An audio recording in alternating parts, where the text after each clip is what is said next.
Look right from left.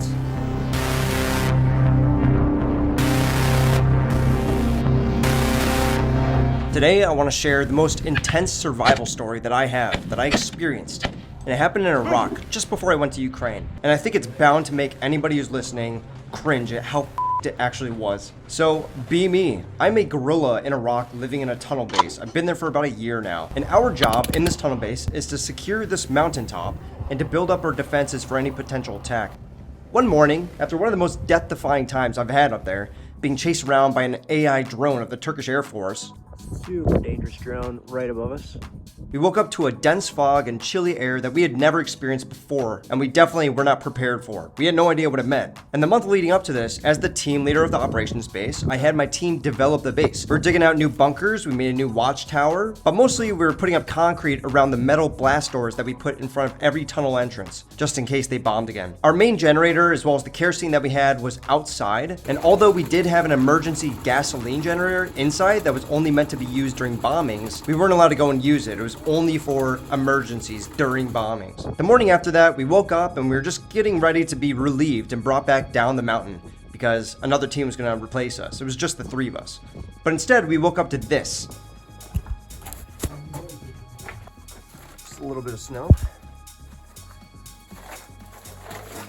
At first, we laughed, it was funny, but I quickly realized how messed up this was. First of all, we can't be relieved anymore. We're stuck up here. There's no way a truck is gonna get up here. And when I went out to check on all of the work that we had, it was all destroyed by this winter storm that came by. That's not good at all. And when I was out there checking out the bunker that we had just fixed up over a month that was completely destroyed, I was trying to contact the team down below. I was trying to see, is there any way to go and, get us out of here? But that was when 5 different aircraft came over us, and I took this video.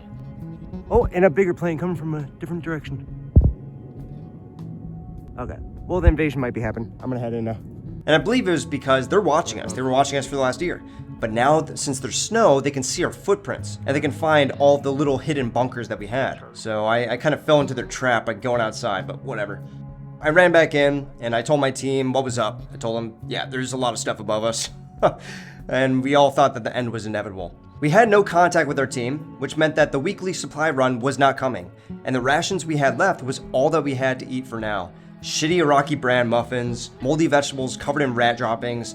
It was not ideal, but we maintained. We still had our battery charged up, we had lighting in the tunnels, but I knew that it was gonna run out after some days, and the snow wasn't going away. And whenever we went outside to go and turn on the diesel generator, it would take us like 4 hours, and we'd have to light a fire underneath it in order to warm it up first. But it'd pretty much die out as soon as the fire died out. Now, we still had our battery charged up, but I knew it was gonna run out, so I disconnected the fridge that we had to go and save some power, and I told my team to use their flashlights from their phones to light their way through the tunnels. We couldn't work at this time. We could barely even go outside because of the constant drone overwatch above us.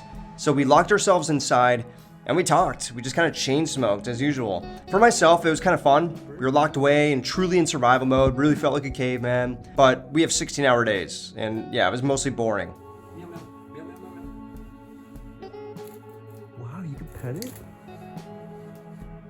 When it was time to eat, we would cook up with the propane furnace that we had, and we found other work like taking the dushka back in from the bunker that was outside, and cleaning it since it was super rusty now. Which is when I realized why the Kurds would wrap the dushka up in 10 layers of saran wrap before setting it outside. I learned my lesson.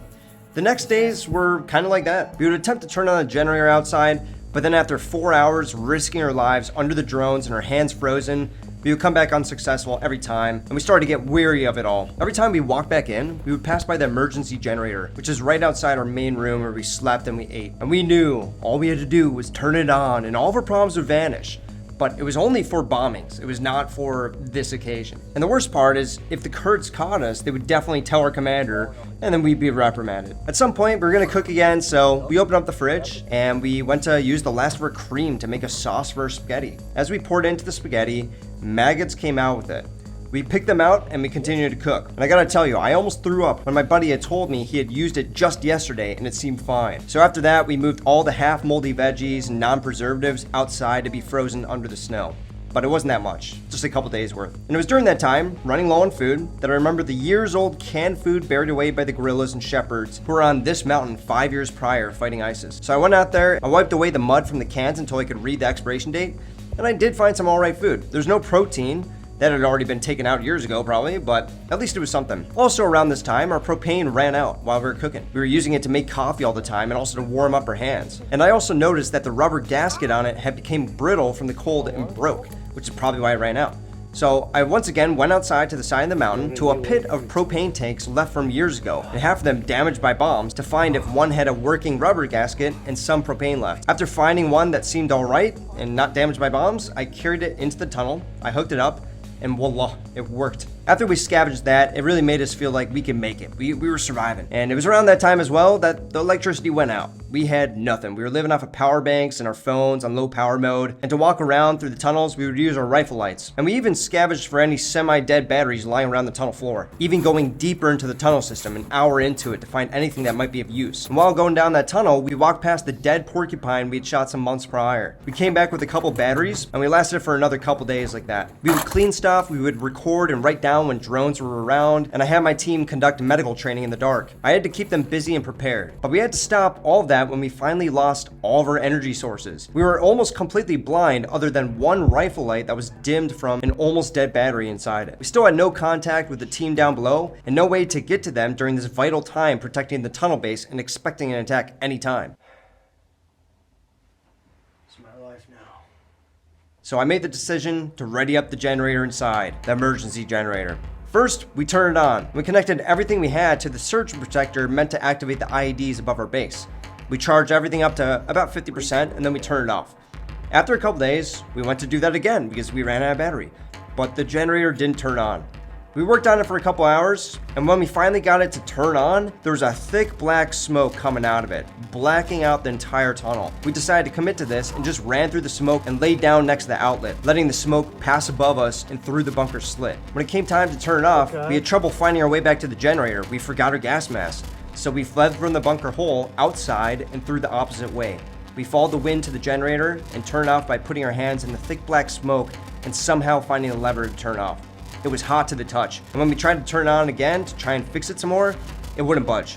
It was done. We had broken the emergency generator and our batteries were out, except the one spare emergency one that I refused to use in case we needed light during an attack. Yeah, we were cooked. The one good thing we had was a kerosene stove, which we dry ourselves with and would somewhat light up the room we were in. After a couple days eating moldy food and now knowing the drones had seen the footsteps from the days prior running on top of the mountain, trying to get to the other entrance, I made the call to visit the Kurds. We climbed down the mountain, absolutely exhausted from not having food, and joined them for dinner.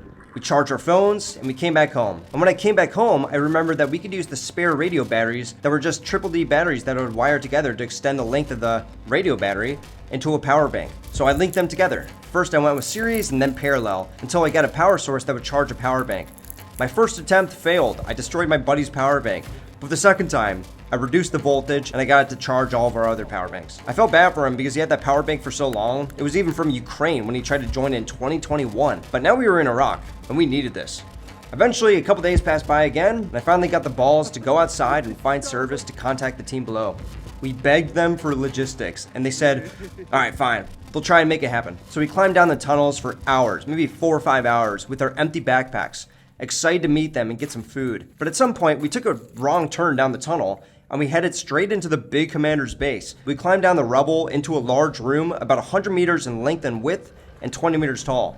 We walked down the tunnel, which was pretty much a road, and met a security guard and asked if we could wait at the entrance for my logistics exchange, which he said yes, but told me not to peek my head outside. They were expecting to be bombed soon, which they were a month later. I obliged, and we waited. First 30 minutes, then 2 hours, and then half the day. Since we had no service in this mountain and we couldn't go outside without being struck, we headed back through the tunnel and back up the mountain, completely unsuccessful, empty-handed. The next day, I refused to be left with nothing. So I walked down the tunnels to meet up with the woman fighters base. As soon as I walked in, I learned why women fighters are in the unit. Not only did they have lighting and power, but everything was pristine, it was clean. And as we were walking into their main room, we smelled freshly cooked bread. So we turned into the kitchen and were given a homemade loaf that they were cooking. It was ridiculous. I guess that's what they learned after spending 7 years up here. So we sat down with them and they gave us advice on surviving the winter and we head back to our base. When we came back, we did our best, as usual, to stay sane. Eventually, we even got the generator fixed. and we used it until it died again. But not until we fully charged up not only our devices, but my Nintendo Switch, so we could play Super Smash Bros. By the end of that week, we had ran out of energy once again, and our days just kind of became smoking cheap cigarettes at the entrance and planning what we would do after getting home. And then one night, in complete darkness, after having spent about a month and a half up there, we were just getting ready for bed, and we get loud knocking on our metal blast door we had locked like we do every night. We hadn't had visitors for a month, and especially this late. It brought our adrenaline through the roof. So we grabbed our rifles and we went towards that blast door, and we yelled, "Who is it?" "It's me, Botan. Let me in." The team down below had finally traveled up through the tunnels to tell us we were being exfilled, and also being sent home. Our passports were finished. We hurried everything together, and prior to this, I knew I was probably going to be going home pretty soon, so I put some of my unique souvenirs I had in the lining in my backpack and then stitched it back together. But anyway, we walked down with them for an hour until we reached the outside where they had somehow gotten through some of the snow with a vehicle. We hopped in and were sent down in the middle of the night to the smuggler's house. And that was my one winter in Iraq, the worst winter of my life. Where's the sausage? Our sausage is covered, dude.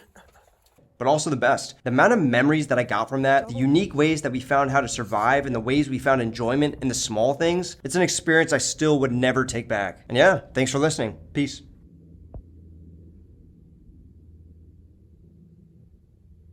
Are they going into land? I don't know.